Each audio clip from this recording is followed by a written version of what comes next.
Akasana kookya bananga akasana kali eno akasana kookya bw'oba gwe towulirangako ku geyeena mama nnyaba akasana kookya. Anyways nazze eno kuwummulako nga bwe mundaba nakyusiza dde olugoye. Engeri gye tuli abasiraamu tetukkirizibwa kulaga mibiri era olina okwambala ekintu nga kiri decent. Ngera mundaba ndi wano ku kabiiki naye ekimmazeemu amaanyi mukimanyi ekimmazeemu amaanyi kiri nti abantu beno bannange baagala eddiini. Bannange abantu beno baagala eddiini ne bagamba nti eddiini gye yasookera. Omanyi abantu okugwa mu si kozi si bagiyita batya mu Luganda banaye si bagiyita batya oba mu Luganda oba dda nina ne baneighbours nga sibalaba oba si bagiyita batya mu Luganda. Omanyi abantu okugwamu nga bambadde abaaya. Omanyi kyekitegeeza okugwa mu si nga mwambadde abaaya azini mwebikkiridde okuva ku mutwe paka wansi sitookisi akina biki akina sitira. Natidde n'okutya ya rabbana bannange natidde ndowooza mulaba this place is really beautiful, it looks beautiful. Naye era kasirise ngenda kambalageko eno emabega how it looks like. Muyinza obutalaba bulungi. Let me flip the camera. Kagadeni kange mukalaba oba mukatya kalabika bulungi. Nange eno nno waliyo ebifo ebirungi singa si musana. Bannange eno wandibadde nga kyekifo ekisinga. Bano abantu bannange baazimba ensi kyokka ekisinga okusesa lino ddungu naye abantu baazimba ensi yaabwe. Bano mu musenyu guno gw'olaba abantu bazimbye ensi, abantu bakoze ebibuga. Bannange Saudi erabika bulungi. Saudi eyina ebibuga, Saudi eyina ebintu. Bano abantu bagagga. Waliwo ekintu kye nayize mu bulamu, ensonga lwaki bano abantu bagagga bw'osanga omugagga abeera mugagga ddala nga yavunda n'ovunda. Bano abantu bavaluinga money. They value for money. Bavaluinga money okufaako obufi. Tubalabanga abantu abali extravagant nti boonoona nnyo naye ezo zolaba ze boonoona ate ze ntono ku ze bafuna. Kitegeera nti Omwarabu buli wiiki agenda na shoppinga, new shoes, new clothes, going for saloon, making new hairstyles, nagenda for manicure and pedicure, nagenda for massage, nagenda ku bintu ebyenjawulo, taking vacations, riding new rides, new cars, buying new cars. Naye have you ever sat down and thought and think of how these people are making money? What ekirowoozo zaako? Oba you don't really think about it. So for me, I actually take time, ask the people I work for sometimes, because that's acceptable, by the way, to have a chat or a conversation with the person you're working for. Nayate with respect, respect is needed. No mubuza, how do you get money? Kiwulikika ng'ekibuuzo ekibi naye nobabuuza how do you get money and how do you sente ozifunamu otya, sente zo z'okula ozifunamu otya.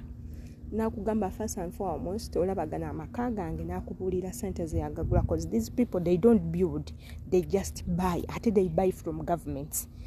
Oshege ate balinga fenti, they are going to come and ate buy a land, after buying a land ate buy plot, ate after simanya diwa material what and what bagula ku government. The government constructs amayumba ago ate bo ne bagagula ku government slowly by slowly.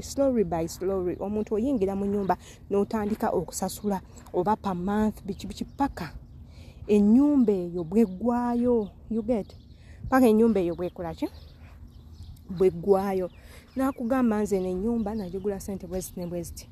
Okitegeera nakugamba ng'oyagala sente zikunyumire manya okola sente mika, omanye sente z'okozesa omwezi zisinga ku z'okola omwezi zoyingiza omwezi oba entono ku zoyingiza omwezi. Omanye ebintu ebyo tulina okubibala.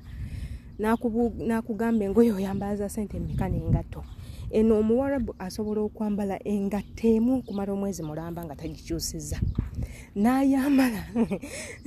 N'ayambala olugoye lumu lumala kukutuka omwezi mulamba naye nga gwe tomanyi. Oshegera non that nti abatalina sente abaziyina ate nga buli weekend ashopinga balina kye bayita black market. Black market engoye ezo ziba za layisi. Oshegera naye fe omuwala akwata emitwalo 80 n'agenda n'agigula mu wiigi. Ebintu ng'ebyo. So we had a conversation. Nangamba beera ne byoyagala. Manya byoyagala n'akaseera kiko byagaliramu n'akaseera kiko ino bikoleramu biwandiike wansi. Buli kintu ky'omala okuteekako omukono making sure oba okimaliriza ogenda kuwangula.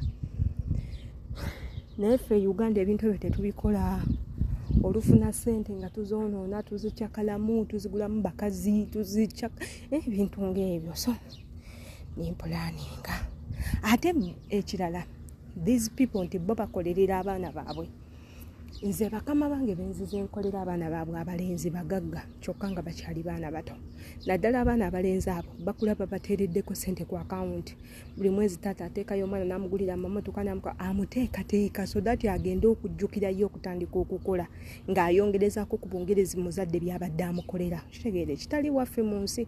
Kyova olaba nti ffe Abafirika we have each and everything naye tulina poverty mungi. People are so poor up to the extent that nti bwoba toyina sente you cannot survive. That's Africa.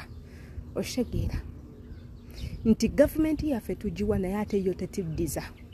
Naye bano abantu government zaabwe zibaddiza through what education. Omwana asomera bwereere. Oshegera wali amalwaliro g'abaana nga ga bwereere. Omwana ngali ku insurance, government insurance, walwaliyawo omutwali. Yanze ebintu ebyo mbiraba nnyo eyo eno mu nsi zino ez'Ebulaya zentera okubeeramu.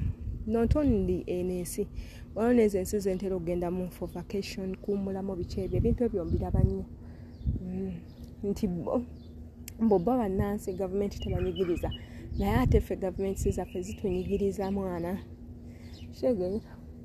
Ate n'ekirala bo basasula omusolo in any way that ne bwoba ogenze kugula simu ogyongeramu katugambe simu ya mitwalo ya siringi 1,500 olw'eno bajja kugamba 1,555 agatano taxi.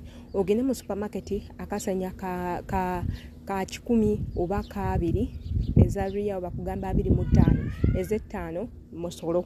Oshegera bwe bityo naye nnyabo baana mwenze kangende ngendezeyo ko nebakeko then in planning olw'eggulo ndabe kiki ngenda okola oba I take some pictures or I do what.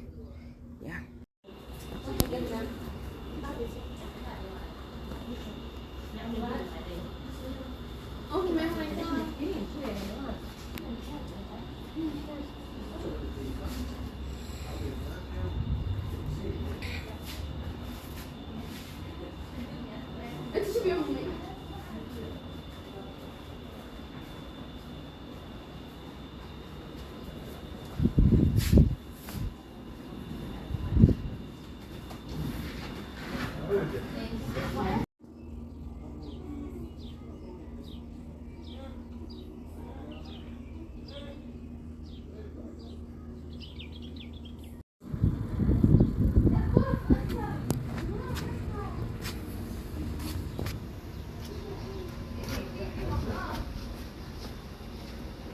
Double, the giga.